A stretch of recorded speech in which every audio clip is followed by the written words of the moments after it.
Louisiana Beer Reviews looks at C.B.C. Flower Child India Pale Ale. Woo! Here we are at 7:45 a.m. Cambridge Brewing Company of Massachusetts produces this beer. Founded in 1989 in Kendall Square, Cambridge. Fill in area. All right, 6.5% alcohol. I don't know how long this particular beer has been out. Brewed in Cambridge and with special agreement, under special agreement in Westminster, Massachusetts. And then they got the UPC code shaped like Massachusetts. And there comes the U.S. Postal Service. They tend to come early on weekdays between 7:30 and 8 a.m. They don't list the malts here on the website.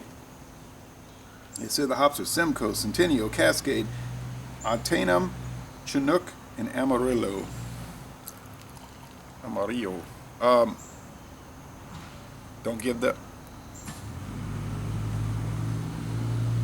Don't even give the international bitterness units, but I'm presuming around 60.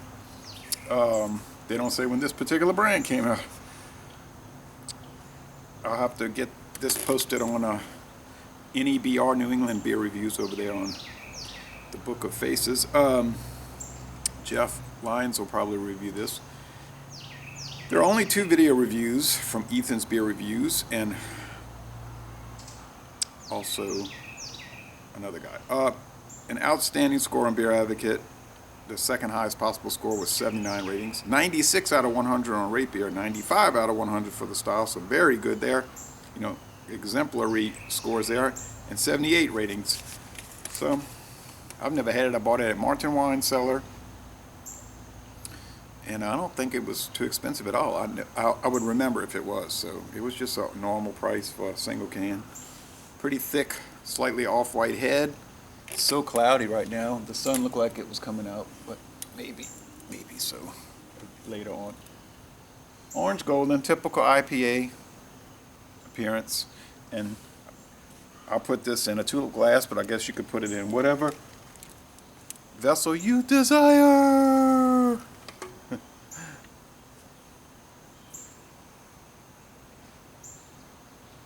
There could be some particulate matter, but the lighting is not ideal with the overcast situation. Some little bubbles breaking loose, big and tiny. Let's go to the aroma.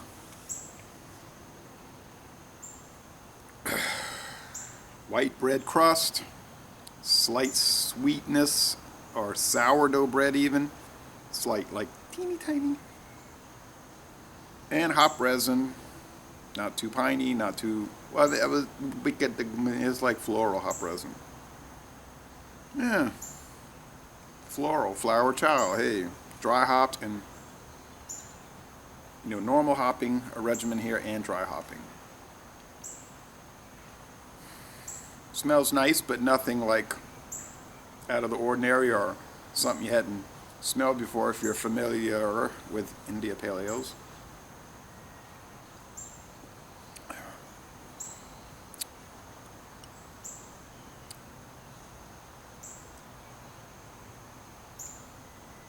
Now Craig came back from a road trip. Craig is a local beer connoisseur, and he brought me the Great Lakes Commodore Perry IPA, and I think I reviewed that because I had bought that in 2014 on a road trip, and it was very good. So I'll do a revisit of that one.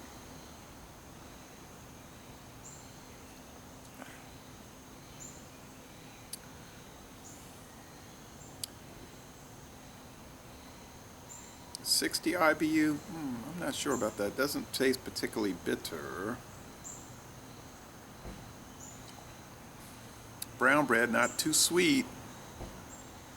No, I mean bread crust. White bread, but the bread crust, which I guess turns tan when you bake it. You know, that's why it's crust. But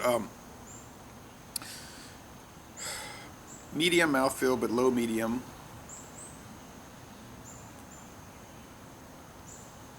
Little prickly. Naturally, it's carbonated. Fairly dry finish, easy going. The hops are a little peculiar, and the bitterness is starting to come into play more, and that is a characteristic of IPAs. You know, you'll drink them, and at first it's like, oh, this is not too bitter, and then it'll start to develop, and you're like, wow. Okay, so all right, 60 IBU, we'll go along with that. I wanted to say it had almost an unusual thing going on like the Anchor IPA, but I was saying, and then other commentators, like one in Missouri, he was saying that it was strange, and I said like olive oil or something. I wouldn't go that far. Okay, this is a little different than other IPAs, but I would say it's not appreciably different. And that's a key word, I think, in these beer reviews, because people will say, oh, I tried this, I gotta go get it, I waited in line 9 hours, and I paid $14 for the bottle, I got it, yay! And then you drink it, and you're like, tastes just like most other IPAs, really. And this is the case with this one.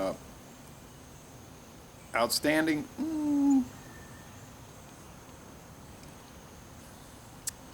Don't know if I'll go with A+, but I would say A, most excellent, and I could just go through, like if I had written this down in notebook pages, maybe pages of India Pale Ales, the British style, of course, or the East Coast American style, or the West Coast, or whatever. And there's so many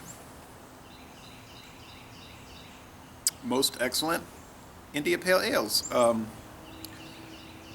Now, in the West Coast style, they're not too differentiated. It's like bing, bing, bing, bing, bing, bing, bing, bing, bing. The standard deviation's not too wide.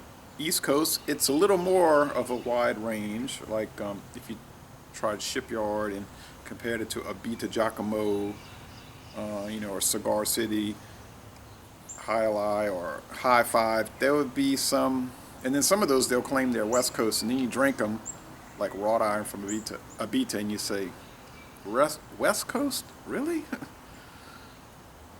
Maybe the West Bank of the Mississippi River, but I don't think the West Coast style. And then you got the British India Pale Ales, the original ones, like Bass IPA, which is no longer made. Samuel Smith's Ale, and all of that. And it's funny because some people will say, I drank that Samuel Smith's India Ale. That stuff wasn't an IPA.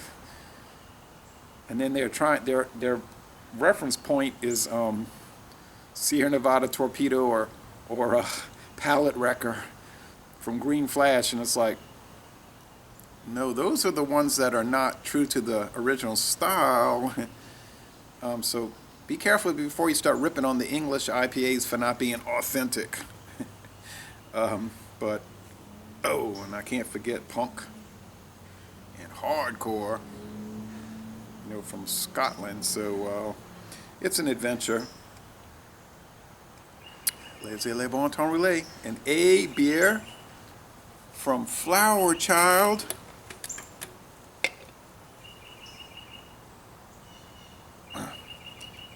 And I'm going to end this review by saying, if you ever come to New Orleans, be sure to wear flowers in your hair.